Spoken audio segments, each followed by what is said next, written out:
नमस्कार। India news in खबर में आपका स्वागत है। डोकलाम की तरह लद्दाख में एक बार फिर भारतीय और चीनी सेना आमने सामने है। भारत की तरफ से कोई उकसावे की कार्रवाई हुई नहीं है। अचानक कोरोना संकट के बीच में चीन क्यों इतना एग्रेसिव हुआ है, इस सवाल का जवाब ढूंढने की कोशिश कर रहे हैं। दरअसल उसके बहुत सारे कारण हैं, लेकिन जो दो तीन कारण अभी समझ में आ रहा है वो ये है कि चाइना जो है दुनिया का ध्यान बटाना चाहता है क्योंकि वो कोरोना को लेकर के अलग थलग पड़ रहा है, एक चीज़। दूसरी चीज़, जो उसकी कंपनियां हैं उस देश में, चाइना में उत्पादन कर रही थी, वो इधर उधर शिफ्ट होना चाहती है और उसमें भारत एक बहुत बड़ा, बहुत महत्वपूर्ण हब बन करके उभर रहा है। ये सब आंतरिक चिढ़ की वजह हो सकती है, उसमें एक ताइवान भी वजह है। बट जो सीमागत है, जो सीमा पर चीज़ें हैं, उसको समझने की कोशिश करते हैं। देखिए, है क्या कि जो ये वही इलाका है लद्दाख का जहाँ पे 1962 की लड़ाई हुई थी, सबसे महत्वपूर्ण पॉइंट है। सिक्किम, अरुणाचल से लेकर के और यहाँ तक भारत ने पिछले कुछ सालों में अपने इंफ्रास्ट्रक्चर को डेवलप किया। उसमें जो सबसे महत्वपूर्ण रोड है वो है दरबुक स्योक DSDOB, दौलत बेग ओल्डी रोड। इसी पे दौलत बेग ओल्डी में भारत ने एक पुल बना रहा है जिसको चीन रोकना चाहता है। ये सामरिक और रणनीतिक रूप से बहुत ही महत्वपूर्ण जगह है, एक चीज़।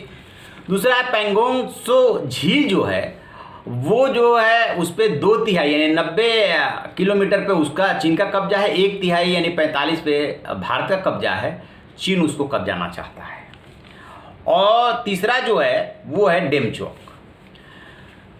एक और फैक्टर काम कर रहा है। जब से देश के गृह मंत्री अमित शाह ने धारा 370 खत्म करने वाला कानून पेश किया था, उसके बाद जब वो संसद में बयान दिया तो उन्होंने साफ कहा था कि जब हम जम्मू कश्मीर शब्द का उच्चारण करते हैं, बोलते हैं, तो उसमें मान के चलिए POK और अक्साई चीन भी शामिल है। तो चीन के जो आक्रामक होने का सबसे बड़ा कारण है वो है दुनिया का ध्यान बटाना, एक चीज़, और दूसरी चीज़ इस पूरे बेल्ट को कब्जाना।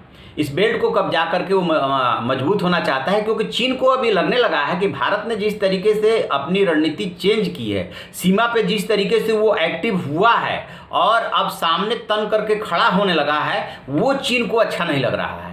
और चीन ने, भारत ने जिस तरीके से 370 खत्म करके और उसको 2 संघ शासित प्रदेशों में बांटा, CPEC का लगातार विरोध करता रहा है। अभी वहाँ पे एक पुल के निर्माण के लिए POK में जिस तरीके से पाकिस्तान और चाइना में कॉन्ट्रैक्ट हुआ है, उस पर भारत ने विरोध जताया। तो उसे ये लग रहा है कि यदि साउथ चाइना सी में आक्रामकता बढ़ती है, देश उनको घेरते हैं और देश मिल करके, तो उसके पास जो ये रास्ता बचता है, इस पे भी यदि POK भारत के पास चला जाएगा, फिर वो कहाँ का होगा।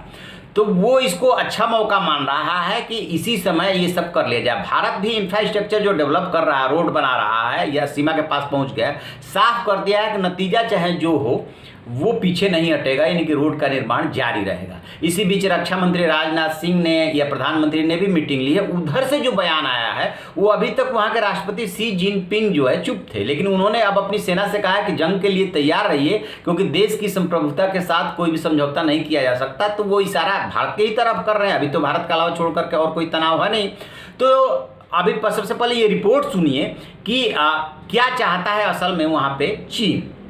दरअसल भारत और चीन के बीच में जो तनाव का सबसे बड़ा कारण माना जा रहा है वो है लद्दाख में निर्मित दारबुक स्योक दौलत बेग ओल्डी रोड, जो कि मैदानी इलाका देपसांग और गलवान घाटी तक पहुंचता है। ये रोड 255 किलोमीटर तक की दूरी तय करता है। इसके ज़्यादातर हिस्से तांगत्से और श्योक नदी के किनारे किनारे ही है। कर्राकोरम श्रेणी की पर्वत श्रृंखला में कई हिमनद, ग्लेशियर और बर्फीली झीलें हैं जो सड़क के साथ साथ लगती हैं। इन ग्लेशियरों और झीलों की बर्फ़ पिघलती और पानी घाटी में बहता। इस इलाके में बर्फ़ और ज़मीन खिसकने की घटनाएँ होती रहती है। इससे अक्सर नदी के बहाव की दिशा बदल जाती है। चीन की छटपटाहट की वजह एक तो ये सबसे बड़ी रोड है जिसे भारत ने बनाया है। एक और पुल का निर्माण चल रहा है जिसका कि वो निर्माण रोकना चाहता है। दूसरा जो कारण माना जा रहा है कि जो वहाँ पे पैंगोंग झील है उसको चीन पूरा कब्जाना चाहता है।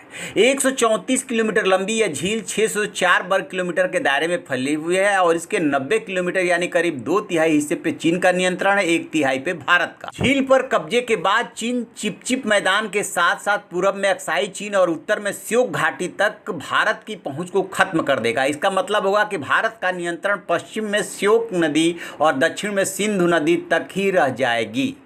यदि चीन अपने नापाक मंसूबों में कामयाब हुआ तो भारत को श्योक और सिंधु नदियों को प्राकृतिक सीमाओं के तौर पे स्वीकार करना पड़ेगा। एक बार अगर चीन कराकोरम के दक्षिणी हिस्से पर नियंत्रण कर लेता है तो वो देप्सांग कॉरिडोर के जरिए सियाचिन ग्लेशियर तक भी आसानी से पहुंच जाएगा, यानी कि सामरिक दृष्टि से भारत कमज़ोर हो जाएगा। यही वजह है कि भारत ने ये तय कर लिया है कि कुछ भी हो जाए वो अपनी जो स्थिति है उससे पीछे नहीं हटेगा।